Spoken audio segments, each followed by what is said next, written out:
जय श्री राम दोस्तों। पिछले वीडियो में हमने देखा था इंट्रोडक्शन ऑफ ट्रिग्नोमेट्री एंड उस पर बेस्ड क्वेश्चंस। इस वीडियो में हम देखेंगे एप्लीकेशंस ऑफ ट्रिग्नोमेट्री, यानी कि ट्रिग्नोमेट्री का हम डेली लाइफ में कैसे कैसे यूज कर सकते हैं। जैसे कि दो टाइप से हम कर सकते हैं, उसमें दो चीजें हम पढ़ते हैं। एक होता है एंगल ऑफ एलिवेशन। एलिवेशन मतलब होता है आपका कि अगर हम कोई चीज नीचे से ऊपर को देख रहे हैं, एलिवेट मीन्स होता है बढ़ना। तो जैसे मैं यहाँ पे खड़ा हूँ और यहाँ से मैं ऊपर दीवार के कोने को देखूं, या अगर मैं बाहर रोड से किसी 4 या 5 मंजिल बिल्डिंग को देखूं ऊपर, तो नीचे से मेरी आईज और उस बिल्डिंग के बीच में जो बनने वाला एंगल होगा वो क्या होगा, एंगल ऑफ एलिवेशन। ठीक है। और अगर मैं जस्ट अपोजिट, अगर मैं किसी बिल्डिंग के ऊपर खड़ा हूँ या किसी टॉप में खड़ा हूँ और वहां से नीचे कोई ऑब्जेक्ट देख रहा हूँ, मैं हो सकता है कहीं टॉप में खड़ा हूँ, किसी स्कूल में खड़ा हूँ या कोई बिल्डिंग में खड़ा हूँ, और वहां से नीचे रोड में कोई ऑब्जेक्ट मेरे को दिख रहा है, कोई कार जाती हुई दिख रही है, कोई इंसान दिख रहा है, या कोई फुटबॉल दिख रही है, कोई अदर ऑब्जेक्ट दिख रहा है, मैं अपनी और उसकी आइज के बीच में एंगल को कंपेयर करूंगा तो मैं कहूंगा कि यहाँ से नीचे को क्या बनेगा, एंगल ऑफ डिप्रेशन। तो इसी चीज पे हमने इस चैप्टर को आगे पढ़ना है। तो चलिए स्टार्ट करते हैं।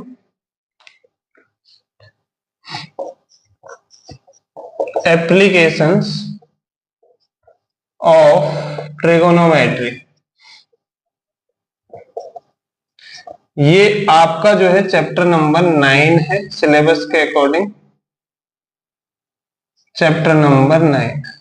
ठीक, इंपॉर्टेंट है काफी। पिछला चैप्टर का पार्ट आना चाहिए इसको समझने के लिए। एक बार मैं देख लेता हूँ वीडियो क्लियर दिख रही है कि नहीं दिख रही है। ओके, ठीक है। तो देखो एप्लीकेशन से मैंने बोलता है दो चीजों पर हम यहाँ पे बेसिकली डील करेंगे। एक करेंगे एंगल ऑफ एलिवेशन पर, जो कि मैंने क्या बोला, नीचे से ऊपर को बनता हुआ जो एंगल है। शॉर्ट में लिखूं मैं तो बॉटम टू टॉप, अगर कोई चीज को मैं देख रहा हूँ बॉटम टू टॉप तो एंगल ऑफ एलिवेशन है वो। दूसरा एंगल ऑफ डिप्रेशन, देखो नाम से ही पता चल रहा है हमें, डिप्रेशन होने पे इंसान क्या होता है, डिप्रेशन होने पे इंसान गिरता है। तो टॉप टू बॉटम यानी ऊपर से नीचे को, तो ऐसा समझ सकते हो डिप्रेशन मतलब गिरना, यानी ऊपर से नीचे को, नीचे ऊपर को तो गिरेगा नहीं कोई, तो वो डिप्रेशन है, एंगल ऑफ डिप्रेशन। और एलिवेशन मतलब होता है बढ़ना, तो ऊपर से नीचे से ऊपर को ही बढ़ता है इंसान, ऊपर से नीचे को तो बढ़ेगा नहीं। तो होगा क्या, आप देखो एंगल ऑफ एलिवेशन में पहले एंगल ऑफ एलिवेशन की बात करता हूं, एक साइड एंगल ऑफ एलिवेशन में समझाता हूं आपको, देन मैं अदर साइड आपको समझाऊंगा एंगल ऑफ डिप्रेशन।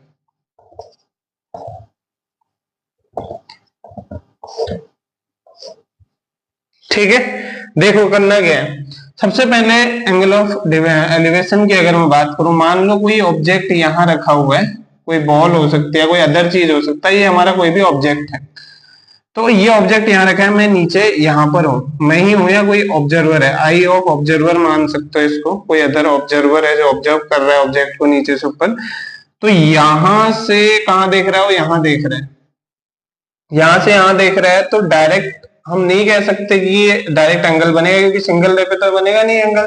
तो हमें इसके लिए क्या जरूरत पड़ती है, लाइन की। इस लाइन को हम बोलते हैं हॉरिजॉन्टल लेवल, हॉरिजॉन्टल लेवल बोला जाता है। इस हॉरिजॉन्टल लेवल या हॉरिजॉन्टल लाइन भी बोलते हैं इसको। इस हॉरिजॉन्टल लेवल या हॉरिजॉन्टल लाइन से जब हम देखते हैं ऊपर को, तो ये जो ऊपर को जब हम देखते हैं तो हमारे और ऑब्जेक्ट के बीच में, मैं यहाँ से ऊपर को देख रहा हूँ, मेरे और ऑब्जेक्ट के बीच में जो लाइन बनती है, उस लाइन को हम बोलते हैं line of site. Line of site, SIGHT, line of site बोलते हैं उसको। और हॉरिजॉन्टल लेवल और लाइन ऑफ साइट के बीच जो एंगल बनता है, उस एंगल को क्या बोला जाता है, एंगल ऑफ एलिवेशन। तो इसका मतलब क्या है, कोई ऑब्जर्वर नीचे से ऊपर को देख रहा है, तो लाइन ऑफ साइट और हॉरिजॉन्टल लेवल के बीच में जो एंगल बनेगा उसको बोलते हैं एंगल ऑफ एलिवेशन। जब हम नीचे से, मैं यहाँ पे खड़ा हूं, मैं यहाँ पे देखो आप, मैं यहाँ पे हूं, मैं यहाँ से देख रहा हूं ऊपर, यहाँ से रूम के कोने को देख रहा हूं, तो कौन सा एंगल बन रहा है, एंगल ऑफ एलिवेशन। ठीक है। दूसरा आता है हमारा एंगल ऑफ डिप्रेशन। डिप्रेशन में मैंने बताया था ऐसे इंसान गिरता है, तो मैं यहाँ पे मान लो यहाँ पर मैं हूं, यहाँ पर कौन है, आई ऑफ ऑब्जर्वर, या आप हो कोई भी है, तो आई ऑफ ऑब्जर्वर है। अब कुछ बच्चे कहेंगे नहीं हम भी तो हो सकते हैं, बिल्कुल सभी कोई भी हो सकते हैं, आई ऑफ ऑब्जर्वर है। तो यहां से अगर नीचे यहाँ के ऑब्जेक्ट रखा है, मान लो ऑब्जेक्ट यहाँ रख दिया नीचे है, मैंने बोला ना स्कूल के टॉप से, स्कूल के आप किसी क्लास में हो तो क्लास से नीचे रोड पे जाते हुए देख रहे हो एक चीज, तो कोई ऑब्जेक्ट, तो वो एंगल ऑफ डिप्रेशन बनाएगा। तो यहां से नीचे यहां तक जो एंगल बनेगा उसको एंगल ऑफ डिप्रेशन बोलते हैं, बट अकेला तो बनेगा नहीं, तो इसके लिए हम एक हॉरिजॉन्टल लेवल लेते हैं, इस लाइन को, जिस लाइन के रिस्पेक्ट में हम मानते हैं कि एंगल बनेगा, क्योंकि सिंगल पे तो बनेगा नहीं ना।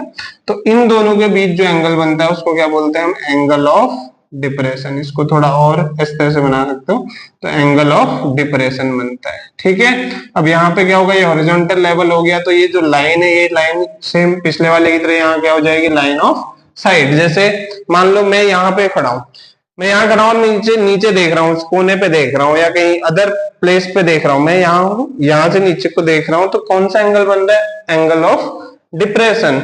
मैं यहाँ हूं और मैं यहाँ से ऊपर को देख रहा हूं, तो कौन सा एंगल बन रहा है, एंगल ऑफ एलिवेशन। क्लियर।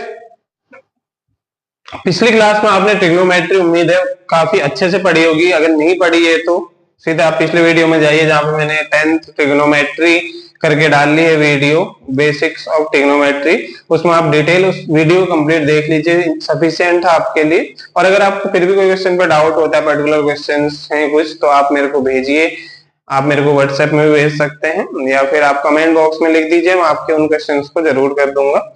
तो देखिए एक एक क्वेश्चन कराना तो पॉसिबल नहीं है, लेकिन फिलहाल मैं बेसिक्स क्लियर करना चाहता हूँ कि जो एवरेज से नीचे वाला बच्चा भी है जिसको काफी प्रॉब्लम होती है कहाँ से शुरू करें कहाँ से ना करें, इस चैप्टर में स्कूल वगैरह में आपको समझ नहीं आ रहा है, तो आप बेसिक वीडियो देखिए मेरी, आपको काफी हेल्प मिलेगी। तो देखते हैं अब इस चैप्टर में एप्लीकेशन ऑफ ट्रिग्नोमेट्री में कैसे क्वेश्चन है, मैं क्वेश्चन लिखता हूँ, देन हम उसका सॉल्यूशन करेंगे। तो देखिए पहला क्वेश्चन मैंने जैसे कि लिख दिया, क्योंकि आपको क्वेश्चन लिखने में, पूरा क्वेश्चन लिखते हुए अगर वीडियो चलाता रहता कंटिन्यूस तो काफी लंबी वीडियो बन जाती है, इसलिए मेरे को क्वेश्चन लिखते टाइम वीडियो स्किप करनी पड़ती है। तो शुरू करते हैं। देखिए आप बुक में तो क्वेश्चन है पर फिर एकदम बच्चों को समझ नहीं आता, इसलिए पूरा लिखना पड़ रहा है।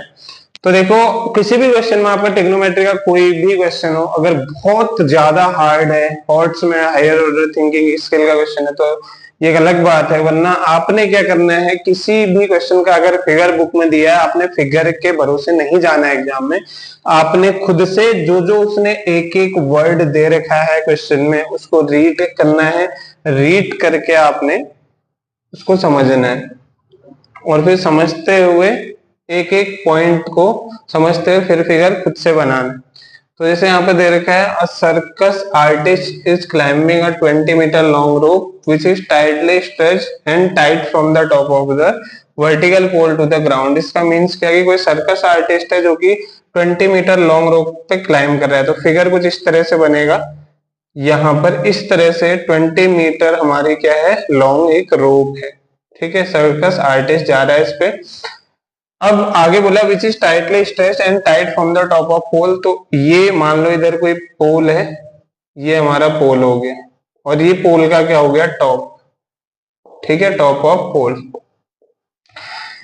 टू द ग्राउंड, ग्राउंड के साथ। Find the height of the pole if the angle made by rope with the ground level is 30 degree. तो ये जो हमारा पोल से एक रस्सी बंधी हुई है और 20 मीटर लंबी वो रस्सी है, पोल के टॉप से बंधे हुए क्वेश्चन में बोला है और हमें हाइट ऑफ पोल बताना है, ये वाली हाइट हमें बतानी है। जबकि जो पोल के टॉप से जो एंगल बन रहा है made with by angle made by the rope with the ground level is 30 degree. तो हमें पता है कि जब भी एंगल बनता है, मैंने बताया था एक हॉरिजॉन्टल लेवल की जरूरत भी होती है, तो पोल से ग्राउंड तक का जो एंगल बन रहा है 30 डिग्री बन रहा है। ठीक है, तो करना क्या, सिंपल सा, इसको ए मान लेना है, इसको बी मान लेना है, इसको सी। मैंने बताया था 90 डिग्री एंगल जब तक नहीं होगा तो आप सोल्व नहीं कर सकते हो ट्रिग्नोमेट्री को। कोई बच्चा ऐसे भी कर सकता था इस क्वेश्चन को, अगर उसने ऐसे बना लिया कि इधर को बना लिया तो भी बिल्कुल करेक्ट है। उस टाइम पे 20 मीटर ये रोप हो जाती और हमारा ये पोल हो जाता है ये वाला। ठीक है, ए बी सी, और ये ग्राउंड लेवल तक पोल के टॉप से ये एंगल जो बन रहा है 30 डिग्री हो जाता है, तो ये भी करेक्ट है।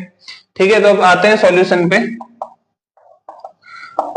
बहुत ज्यादा लैंग्वेज लिखने की कोई जरूरत नहीं है, हमने जो हमें कंडीशन दी थी हमने अकॉर्डिंगली क्या बना दिया, फिगर बना दिया उसका। अब करना क्या है, देखो यहाँ पे इंपॉर्टेंट कॉन्सेप्ट है, जो हमने ट्रिक पढ़ी थी उसका यूज करेंगे फिर से। पंडित बद्री प्रसाद हर हर बोले, सोना चांदी तोले। इसका मीन्स क्या है कि ये पहला वाला एंगल क्या हो गया, साइन, दूसरा होता है हमारा कॉस, और तीसरा होता है टेन। अब यहाँ पर हम कौन सा लगाएं एंगल, क्योंकि सारे क्वेश्चन साइन कॉस टेन इन्हीं एंगलों से होते हैं।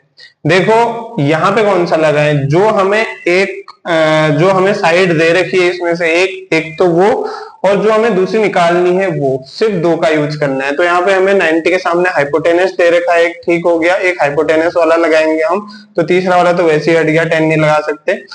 अब हाइपोटेनस दे रखा है तो इन दोनों में से एक लगेगा। दूसरा हमारे पास क्या है, देखो हम दूसरा हमारे पास क्या है, यहाँ पर हाइट बतानी है, पोल की हाइट बतानी है। तो हाइट मतलब परपेंडिकुलर, तो परपेंडिकुलर और हाइपोटेनस किस में है, साइन में होता है। इसलिए हम यहाँ पर कौन सा फॉर्मूला लगाएंगे, sine theta equal to perpendicular by hypotenuse, ठीक है। या इसका उल्टा क्या होता है, कॉसेक, ठीक है। आप मतलब सीक्वेंस में बेटर है कि साइन कॉस टेन में ही डील करो। अगर आप कभी मान लो साइन की जगह कोई कहता है कि ना मैं तो कॉसेक से भी कर दूंगा क्योंकि उसमें भी तो हाइपोटेनस और परपेंडिकुलर, तो बिल्कुल सेम आंसर आएगा। आप या तो साइन लगाओ या कॉसेक लगाओ, ठीक है। रेसिप्रोकल लगा सकते हो जो उस एंगल से रिलेट है। जैसे साइन की जगह कॉसेक लगा दिया, कॉस की जगह सेक लगा सकते हो, और टेन की जगह कॉट लगा सकते हो। बट मैं कहूंगा कि बेटर यही है आप सीक्वेंस में चलो साइन कॉस टेन से, इस तरह से। तो साइन क्यों लगाया समझ आ गया, क्योंकि हमें हाइट निकालनी है, दूसरा हमें हाइपोटेनस दिया है, और हाइट मतलब परपेंडिकुलर होता है, हाइपोटेनस परपेंडिकुलर, हाइपोटेनस एक ही में होता है, किस में होता है, साइन में, ठीक। एंगल देखिए कितना दे रखा है, एंगल है हमारे पास 30 डिग्री, तो साइन 30 डिग्री हो जाएगा। परपेंडिकुलर हमें निकालना है ए बी, आप चाहो तो इसको एच हाइट भी मान सकते थे, नहीं मानना तो आप डायरेक्ट ए बी लिखिए। हाइपोटेनस हमें दे रखा है 20 मीटर। अब हमें पता है साइन 30 कितना होता था, 1/2, और इक्वल टू आ जाएगा ए बी अपॉन 20 मीटर। तो क्या करेंगे, क्रॉस मल्टीप्लाई कर देते हैं, तो ये अगले स्टेप में आ जाएगा। ए बी इक्वल टू 20 इधर आया तो 20 के अपॉन में आ गया 2, ये कट हो गया, तो ए बी कितना आ गया हमारा 10 मीटर जो है, ये हमारी क्या आ गई, हाइट आ गई किसकी, height of pole. Height of pole कितना आ गया हमारा यहाँ से 10 मीटर आ गया। उम्मीद है आपको समझ आ गया होगा। मैं इसी क्वेश्चन को इसके रेसिप्रोकल से भी करके दिखा देता हूं आपको, कि मैंने जो बोला था ना कि अगर साइन लग रहा है तो इसका रेसिप्रोकल कॉसेक भी लगता है। कॉसेक क्या होता था, रेसिप्रोकल होता था, यानी अगर ये पी बाई एच है तो कॉसेक एच बाई पी होगा। तो कॉसेक 30 लगाओ इसमें मैं, एच बाई पी, एच हमारे पास क्या है 20 मीटर, आंसर सेम आएगा। परपेंडिकुलर क्या है हमारा ए बी, ए बी हमें निकालना था। कॉसेक 30 क्या होता है, साइन 30 का उल्टा यानी 2 होगा, और इक्वल टू आ जाएगा 20 अपॉन में आ गया ए बी। ध्यान दे से देखिएगा, मैं इसको इधर ले जाऊंगा तो क्या हो जाएगा, twice of A B equal to कितना हो जाएगा 20 मीटर। 2 से कट गया कितनी बार, 10 बार। तो ए बी पोल की हाइट ऐसे भी कितनी आ रही है, 10 मीटर। तो आप इस मेथड से करो या इस मेथड से, बट मैं यही कहूंगा कि शुरू में साइन से आपका आंसर आ रहा है तो साइन से कीजिए, कॉसेक से भी सेम आ रहा है, बट बेटर ये है आसान साइन कॉस 10 से ही करो। आप सारे क्वेश्चन साइन कॉस 10 से कर दोगे, आपको जरूरत ही नहीं है कॉट सेक कोसेक तक जाने की, ठीक है। ये बता दिया कि जो बच्चा एक्स्ट्रा सोचता है उसके लिए।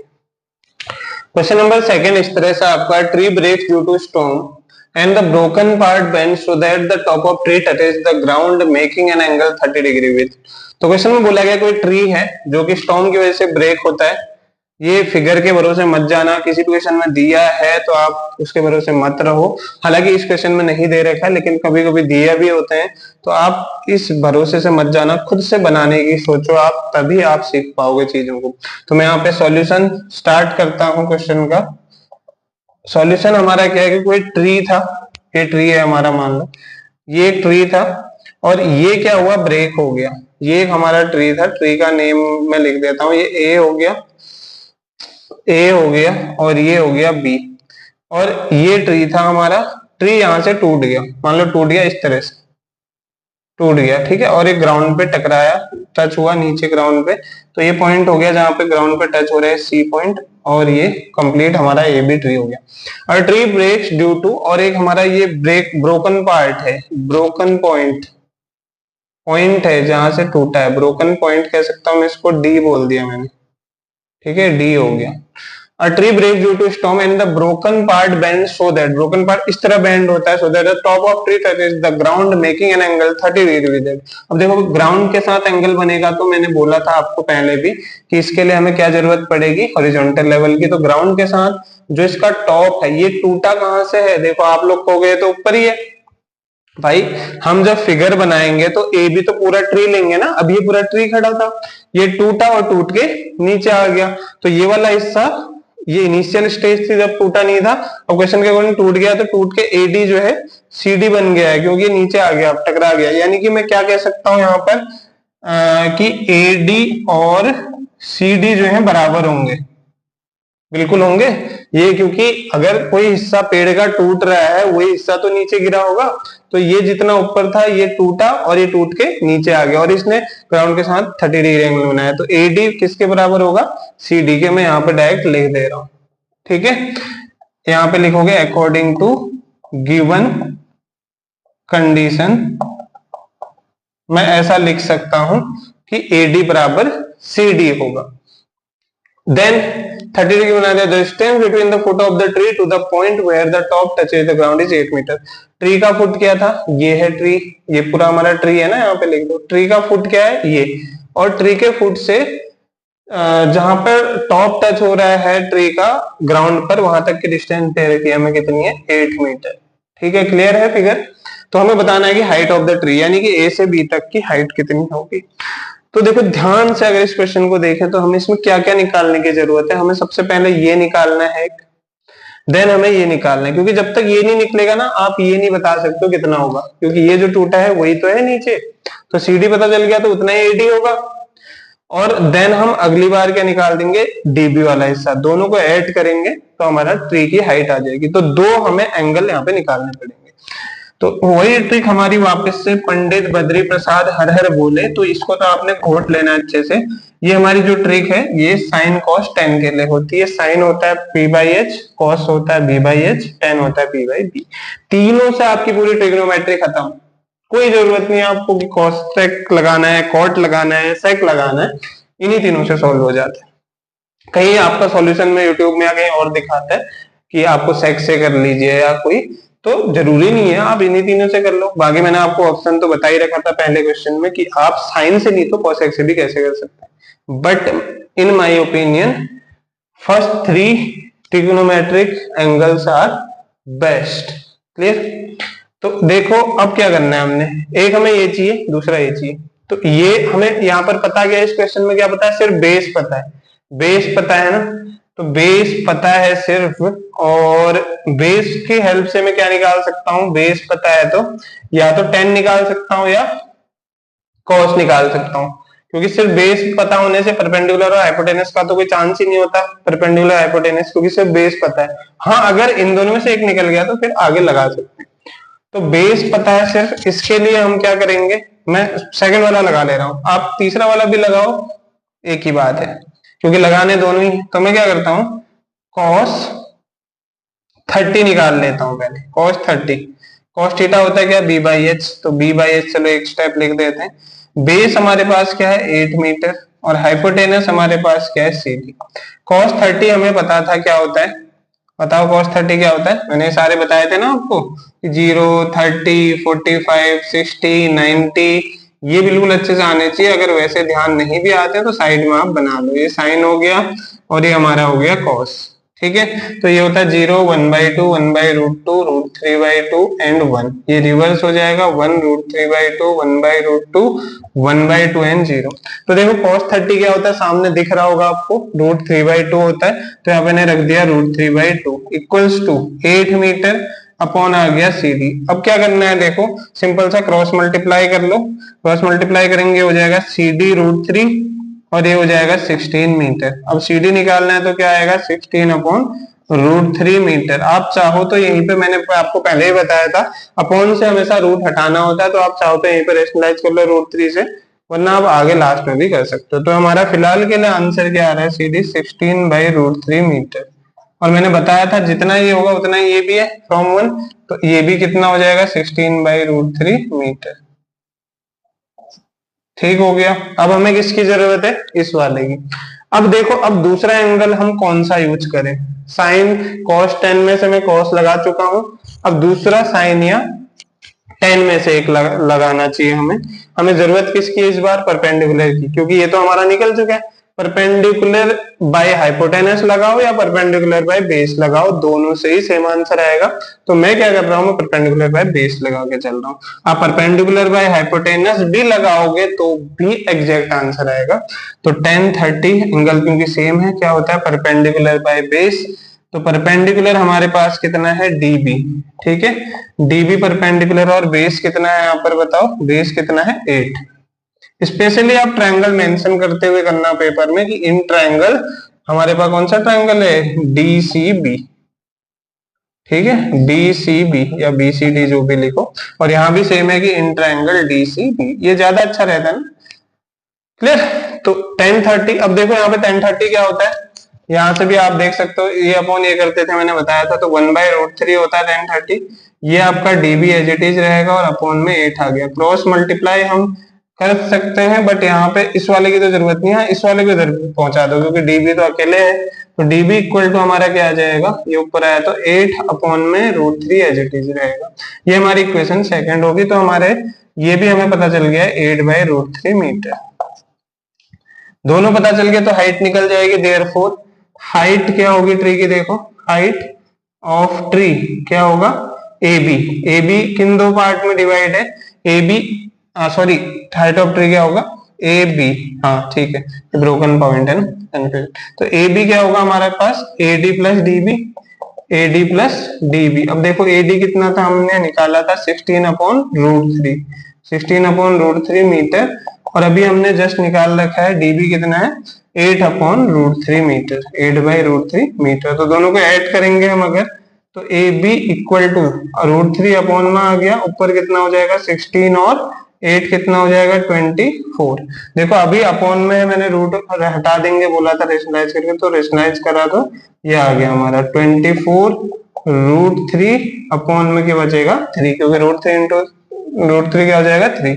3 से कट गया कितनी बार? 8 बार। तो आंसर कितना आ गया? 8√3 मीटर हमारी हाइट आ गई किसकी? Tree.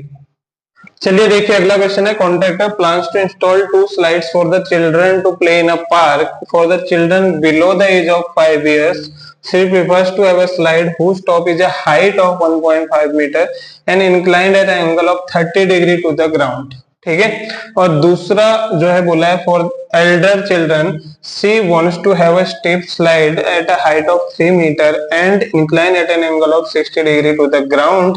What should be the length of slide in each case?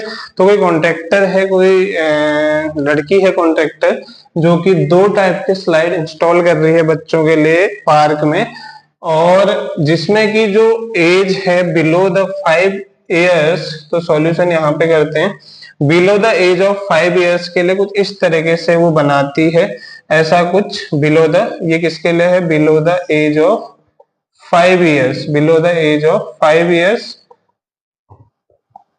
ऐसे बच्चों के लिए वो क्या करती है कि हाइट क्या बनाती है उसकी? 1.5 मीटर बनाती है, हाइट 1.5 मीटर बनाती है, and is incline at an angle of 30 degree with the ground, और ग्राउंड के साथ एंगल कितना बनाती है? 30 डिग्री। ठीक है, ऐसा बोला है उसने, इस तरह की कोई स्लाइड वो इंस्टॉल करती है।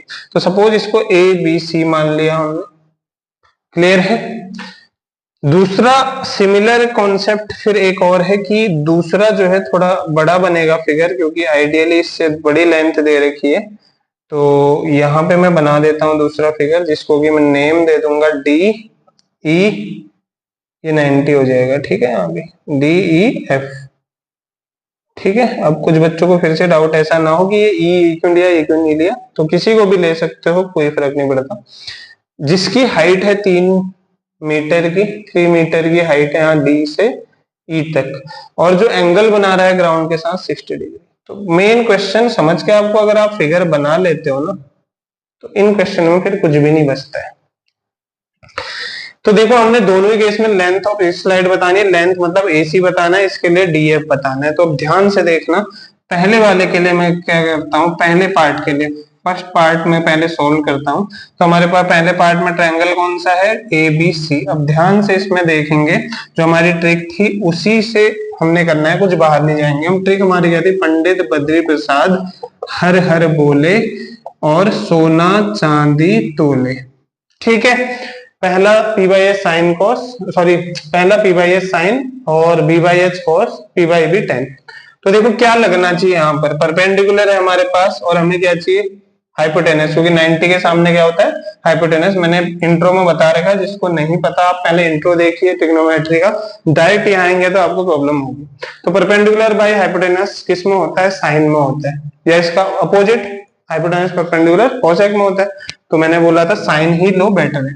तो साइन थीटा इक्वल टू होता है हमारा perpendicular by hypotenuse. Sine theta कितना है पहले केस में 30 डिग्री, परपेंडिकुलर हमारे पास कितना है 1.5 मीटर का, और हाइपोटेनस कितनी नजर आ रही है आपको यहाँ पर, AC। तो साइन 30 होता है 1/2 और ये हो गया 1.5 मीटर अपॉन AC। अब क्रॉस मल्टीप्लाई कर दो आप, तो क्या हो जाएगा, AC इक्वल टू 1.5 इंटू 2 कितना होता है, 3 मीटर। आई थिंक समझ आ गया। सेकेंड पार्ट इधर है, तो सेकेंड पार्ट में इधर ही सोल्व भी करूंगा। देखो सेकेंड पार्ट क्या है हमारा, सेकेंड पार्ट में हमारे पास फिर से साइन लगेगा, साइन कितना 60 डिग्री। साइन 60 डिग्री क्या होता है, perpendicular by hypotenuse, perpendicular as it is, hypotenuse आपकी इसके लिए क्या हो जाएगी, D2F। तो DF हो गया, साइन 60 होता है √3/2, वैल्यूज पता होनी चाहिए, हो गया 3 metre upon DF। Cross multiply कर लेंगे, पूरे को इधर ले जाओ, DF इधर आ जाएगा। तो DF इक्वल टू 3 2 जा 6 मीटर अपॉन में इस √3 को ले जाओगे तो √3, रेशनलाइज करेंगे √3 से ऊपर नीचे, तो क्या होगा, देखो मैंने बोला था ना अपॉन में होगा तो रेशनलाइज करेंगे, तो क्या आ जाएगा, √3 इंटू √3 अपॉन में आ गया 3 और ऊपर बच जाएगा 6 √3 मीटर। अब ध्यान से देखें, अगर तो 3 से 2 बार कट गया तो कितना आ जाएगा, 2 √3 मीटर। ये क्या हो जाएगी, इसकी लेंथ, और ये इसकी लेंथ कितनी हो जाएगी, 3 मीटर। आई होप क्लियर हो गया होगा। तो क्वेश्चन नंबर नेक्स्ट हमारा fourth, the angle of elevation of top of tower from a point on the ground which is 30 metre away from the foot of tower is 30 degree, find the height of the tower. पिछले questions अगर आपने अच्छे से कर लिए हैं तो बहुत आसान सा क्वेश्चन है हमारा, जो क्वेश्चन नंबर 4 है। मैं बिल्कुल सीरीज वाइज ले रहा हूँ, अभी क्वेश्चन सारे सीक्वेंस वाइज कर रहे हैं हम, एक्सरसाइज 9.1 के फर्स्ट सेकंड थर्ड फोर्थ, कोई भी स्किप नहीं हुआ है क्वेश्चन। तो क्या करेंगे, देखो सबसे पहले हम बनाएंगे एक टावर बनाएंगे। इस तरह से मैंने एक टावर बना दिया, यहाँ पे मैंने लिख दिया कि ये क्या है, कंप्लीट टावर है। क्या बोला है, the angle of elevation of the top of tower from a point on the ground. तो ग्राउंड से, अब यहाँ से ऊपर को तो बनेगा नहीं, तो ग्राउंड से ऐसे बनेगा ना, ये नीचे से ऊपर, एंगल ऑफ एलिवेशन कहां से बनता है, नीचे से ऊपर, और उसके लिए क्या जरूरत होती है, हॉरिजॉन्टल लेवल। तो नीचे से ऊपर जो एंगल बन रहा है हमारा, तो angle foot of the tower is 30 degree, 30 degree का बन रहा है। आगे इसमें मैं AB में टावर की हाइट ले लेता हूँ, और ये C हो गया, ये 90 डिग्री होता है, ठीक है, क्योंकि स्ट्रेट पे ही हम ट्रिग्नोमेट्री 90 डिग्री पे ही डिफाइन करते हैं। बोला है the angle of elevation of top of tower from a point on the ground which is 30 metre away from the foot of tower. Tower का फुट है और ये 30 मीटर अवे है, जहां पर कि 30 डिग्री एंगल बन रहा है। तो हमें हाइट ऑफ टावर यानी AB बताना है। तो सिंपल सा कॉन्सेप्ट है, परपेंडिकुलर बाय बेस लगेगा इसमें। तो perpendicular by base in triangle ABC अगर मैं पहुंचूं यहाँ पर, तो ट्रेन थीटा जो हमारा होता है परपेंडिकुलर बाय बेस होता है, क्योंकि ट्रिक ध्यान रखिए, पंडित बद्री प्रसाद हर हर बोले, तो परपेंडिकुलर बाय बेस किस में आता है, 10 में। यानी कि 10 कितना लग जाएगा, 30 डिग्री। परपेंडिकुलर हमारे पास कितना है, AB है, और क्योंकि देखो ना, आपको पता है चल रहा है परपेंडिकुलर है कोई बेस है, मैंने बताया था जो एंगल आपको निकालना है, जो एंगल आपको गिवन है, उस एंगल के सामने हमेशा परपेंडिकुलर होता है, और 90 के सामने हमेशा हाइपोटेन्यूज होता है। जो बची हुई तीसरी साइड होगी उससे एडजेसेंट, वो हमारी एडजेसेंट साइड क्या होगी, बेस। तो अपॉन क्या आ जाएगा, बेस कितना है 30। तो देखिए 1/√3 हो गया है 10 30, और ये AB हो गया अपॉन 30 हो गया, ठीक है। अब करना क्या है, देखो ध्यान से, इसको इधर ले जाओ, AB अपनी जगह रहने दो उधर, तो ये इधर आ गया, तो 30 मीटर हो गया, और अपॉन में कितना बचा, √3। ध्यान से देखें, अगर हम AB इक्वल टू हमारा बन रहा है 30 मीटर बाई √3, अपॉन में रूट हटाने के लिए हम सेम नंबर से रूट के साथ रेशनलाइज करेंगे, तो AB हमारा हो जाएगा 30 √3, और √3 इंटू √3 अपॉन में कितना हो जाएगा, 3 से कट गया 10 बार, तो यानी कि हमारा कितना आ गया, AB की वैल्यू 10 √3 3 मीटर आ गया। आई होप क्लियर होगी। तो क्वेश्चन कुछ इस तरह से हमारा, kite is flying at a height of 60 metre above the ground. तो कोई काइट है, हम फिगर बनाते हुए चलेंगे साथ में। कोई काइट है जो कि ग्राउंड लेवल से 60 डिग्री की हाइट में है। मान लो ये ए बी हो गया कोई पॉइंट, कोई लाइन हमारी। और kite is flying at a height of 60 metre, 60 metre ऊपर हाइट में जा रही है, काइट फ्लाई हो रही है। जैसे मैं यहाँ पे खड़ा हूं तो 60 मीटर की हाइट में ऐसे फ्लाई हो रही है। पर the string attached to the kite is temporarily tied to a point on the ground. तो काइट पे जो स्ट्रिंग है, जो धागा वगैरह बंधा है, वो ग्राउंड पे किसी पॉइंट सी से आपका टाइट करा हुआ है, बंधा हुआ है on the ground. The inclination of the string with the ground is 60 degree. जो ग्राउंड के साथ जो एंगल बन रहा है काइट का, वो 60 डिग्री है, दे रखा है। Find the length of the string. Length बतानी है इस स्ट्रिंग की, ये बताना है हमें। ये हमारी स्ट्रिंग है, इस स्ट्रिंग की हमें लेंथ बतानी है। Assuming that there is a no slack in the string, मतलब स्ट्रिंग पे कोई भी स्लैक नहीं है, स्ट्रेट है, तो इसकी हमें लेंथ बतानी है। तो क्या करेंगे, देखो ध्यान से, अभी इस क्वेश्चन को हम समझने के बाद किस पॉइंट पे पहुंचे हैं कि हमारे पास जो ट्रिक है वापस से वो लिखेंगे, पंडित बद्री प्रसाद हर हर बोले। तो हमारे पास देखो परपेंडिकुलर है यहाँ पर और हाइपोटेनस हमें चाहिए, तो सीधा सा कॉन्सेप्ट किस पर जाता है, साइन पर। तो लिखेंगे इन ट्रायंगल एबीसी, क्या लिखें, साइन थीटा इक्वल टू क्या होता है, perpendicular by hypotenuse.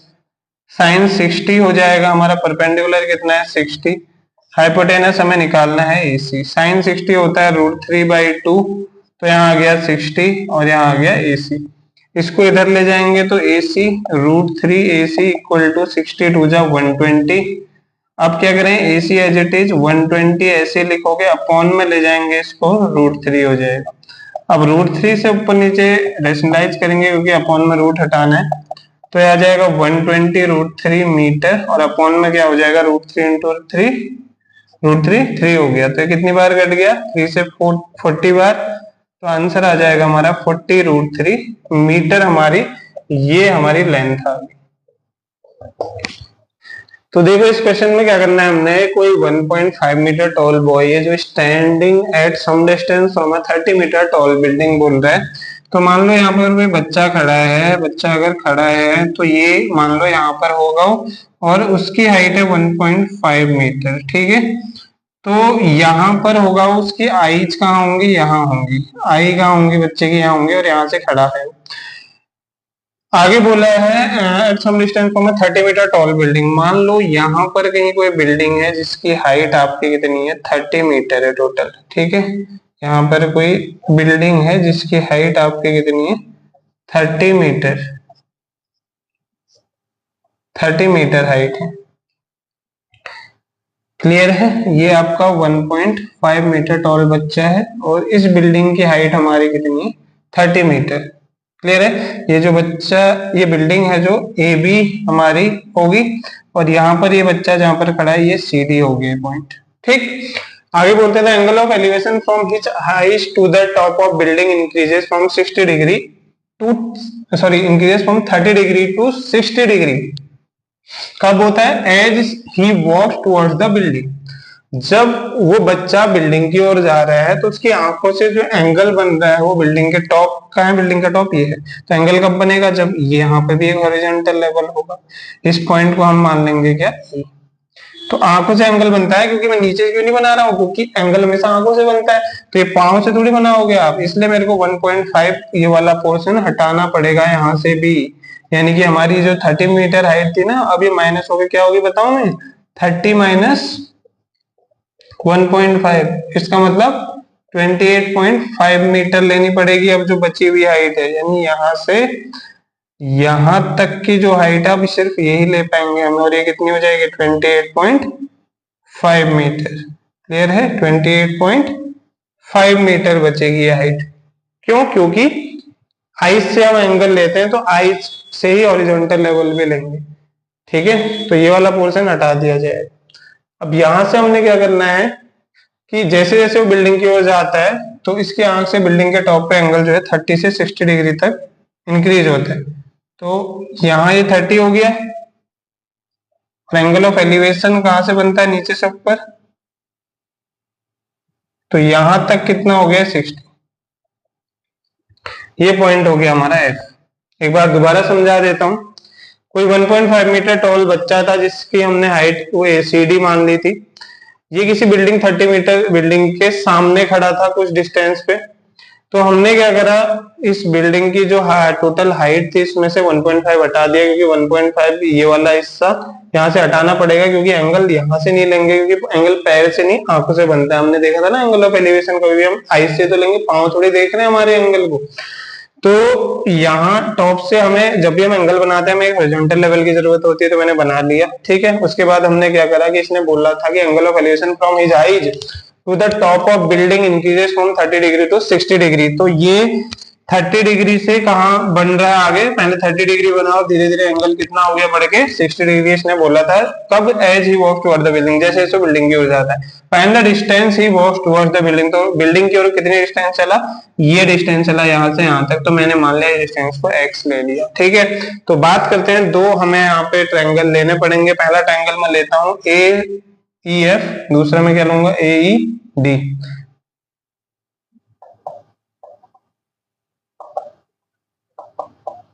In triangle AEF, तो ट्रायंगल AEF में कौन सा हम एंगल लें बताओ। पंडित बद्री प्रसाद हर हर बोले, ये हमारी ट्रिक है। तो एक हमारे पास परपेंडिकुलर, दूसरा हमें बेस की जरूरत है ना, क्योंकि यही तो हमें बताना है यहाँ से यहाँ तक, तो इसकी भी जरूरत पड़ेगी तभी ये बता पाएंगे। तो परपेंडिकुलर बाय बेस लेंगे। सबसे पहले tan 60 लेते हैं। tan 60 क्या हो जाएगा, ए से लेके ई तक का डिस्टेंस, क्योंकि अब नीचे नहीं लेंगे ना, नीचे क्यों नहीं लेंगे, क्योंकि आइस से एंगल बन रहा है। और बेस क्या आ जाएगा 60 के लिए, ई टू एफ। तो tan 60 हमारा क्या होता है √3। ए हमारे पास कितना है 28.5, अपॉन में EF क्या है हमारे पास, ये अननोन है, तो EF एज इट इज। आगे क्या करें, देखो EF को इधर ले आता हूं और √3 को अपॉन में ले जाऊंगा, तो 28.5 अपॉन √3, इक्वेशन नंबर 1। हम चाहें तो यहीं पर √3 से रेशनलाइज भी कर सकते हैं, ठीक है। सेकेंड वन ट्रायंगल कौन सा हमारा, ये वाला मत बना देना गलती से भी, ट्रायंगल आपको ये भी तो ट्रायंगल है, बट ये क्यों नहीं ले सकते हम, क्योंकि एक एंगल राइट एंगल होना जरूरी है ट्रिग्नोमेट्रिक। अगर हम आप पढ़ रहे हो तो ये तो 90 बन नहीं रहा ना ऐसे, तो यहाँ से हमें हमेशा स्ट्रेट से ही लेना पड़ता है, चाहे जितने भी एंगल बन रहे हो, एक ये ऐसे ही लेना पड़ेगा। ऐसे हमने एक छोटा ले लिया पहले वाला हिस्सा, अब की बार हम इस पूरे को लेंगे। तो अब अगली बार क्या लिखेंगे, इन ट्रायंगल AED, ठीक है। पहले AEF लिया था, अब AED ले रहे हैं। तो कितना है यहाँ पे 30 डिग्री इक्वल टू परपेंडिकुलर तो सेम रहेगा 28.5 मीटर, बट बेस क्या आ जाएगा D से लेकर E तक, और D से लेकर E तक दो चीजों से बन रहा है DF प्लस FE, यानी DF कितना है x प्लस FE हमारा अभी निकला है, मैं ऐसे लिख देता हूँ, प्लस EF लिख दो या FE लिख दो। तो 1030 हमारा कितना है 1/√3, और ये आ गया 28.5 मीटर अपॉन में x प्लस EF, ठीक है। क्रॉस मल्टीप्लाई कर लेते हैं, यहां लिख रहा हूं मैं आगे।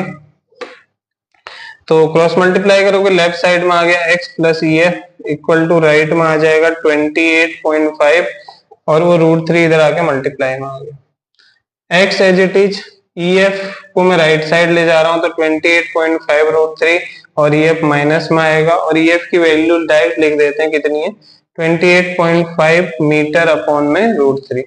अब देखो ध्यान से क्या करना है, इस लंबी कैलकुलेशन से बचने के लिए 28.5 कॉमन ले लेते हैं, अंदर बचेगा √3 माइनस 1 अपॉन में √3, ठीक। आगे क्या करें, x एज इट इज लिख दिया, 28.5 एज इट इज लिख दिया, √3 इंटू √3 एलसीएम ले लेते हैं, तो √3 इंटू √3 करेंगे 3 माइनस 1 हो गया, और टोटल के अपॉन में क्या आ गया √3। तो कितना हो जाएगा 28.5 मल्टीप्लाई में 3 माइनस 1 कितना होगा 2 मीटर बाई √3। अब ध्यान से देखें अगर, तो x इक्वल टू 28 2 जा 56 होता है, 0.5 इंटू 1 1 हो गया, यानी 57 मीटर अपॉन में √3। अब देखो √3 अपॉन में नहीं रखना है, क्योंकि रूट से हमने रूट हमारे लिए अच्छा नहीं कह सकता मैं इसमें, ठीक है, रूट एक बीमारी है, अगर नीचे आता है तो बीमारी, ऊपर आ जाता है तो अच्छा है, फिर तो बीमारी नहीं चाहिए ना हमें, ठीक है, इसलिए बीमारी को हटाते हैं। तो क्या करेंगे, रूट थ्री मल्टीप्लाई तो 3 हो गया, और यहाँ पे 57 रूट 3 बचा अपॉन में 3। 3 से कितनी बार करता है 57, 19 बार, टेबल आती होगी सभी को, 19 रूट 3 मीटर, ठीक है, टेबल आनी चाहिए, 10 तक टेबल भी भूल जाते हैं बच्चे, तो ये आ जाएगा 19 रूट 3 मीटर। तो इस वीडियो में मैं आपको इतने ही क्वेश्चन करा रहा हूँ, नेक्स्ट वीडियो में हम इससे आगे क्वेश्चन देखेंगे। तो मिलते हैं नेक्स्ट वीडियो में, तब तक के लिए बने रहिए चैनल पे, धन्यवाद।